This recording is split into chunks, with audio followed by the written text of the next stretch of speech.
In the peaceful town of Shunam, there lived a woman known for her kindness and wealth. She was gentle, wise, and full of compassion. She had everything, except one thing her heart longed for: a child. One day the prophet Elisha passed through Shunam on his way to minister in other towns.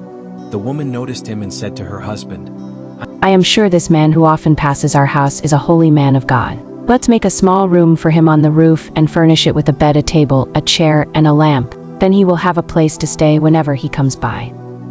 Her husband agreed, and soon Elisha had a quiet, comfortable place to rest.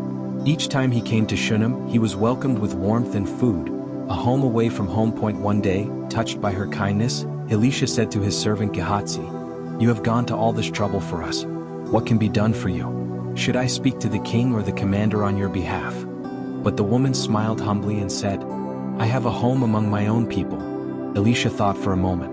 Then Gehazi whispered, "She has no son and her husband is old." Elisha called her again and said, "About this time next year, you will hold a son in your arms." The woman gasped, her hands trembling. "No, my lord.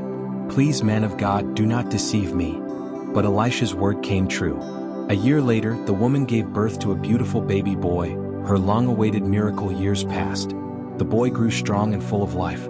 One morning, he went out to the fields to meet his father, who was working with the harvesters. Suddenly, the boy clutched his head and cried out, "My head! My head!" The father, alarmed, said to a servant, "Carry him to his mother." The servant brought the boy home, and the mother held him close on her lap. She prayed, she wept, but by noon the child stopped breathing. Her heart broke into pieces. But even in her pain, she refused to lose faith. She carried her lifeless son to Elisha's room, the very room she had built, and laid him gently on the prophet's bed. Then she shut the door and called to her husband, "Please send me one of the servants and a donkey.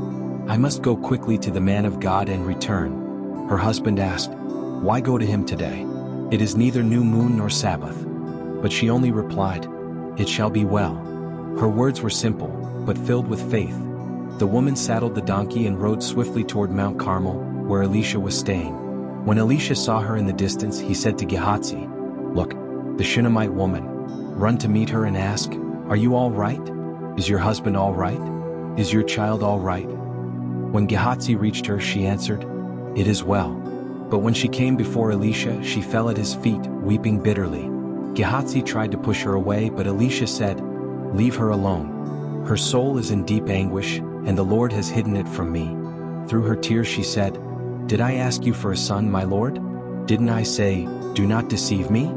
Elisha understood immediately. He turned to Gehazi and said, "Take my staff, run ahead and lay it on the boy's face. Do not greet anyone along the way." But the mother said firmly, "As surely as the Lord lives and as you live, I will not leave you." So Elisha rose and followed her. Gehazi went on ahead and placed the staff on the boy's face, but there was no sound, no life. He returned and told Elisha, "The boy has not awakened." When Elisha arrived, he went into the room, closed the door, and prayed to the Lord. Then he lay on the boy, mouth to mouth, eyes to eyes, hands to hands. The boy's body grew warm. Elisha got up, walked back and forth, then stretched himself out once more. Suddenly the boy sneezed 7 times, and opened his eyes.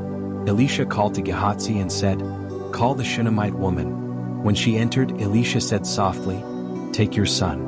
She fell at his feet, overwhelmed with joy and gratitude, then picked up her son and held him tightly, her tears now tears of thanksgiving. Lessons. Faith speaks life even in death. Kindness opens doors to miracles.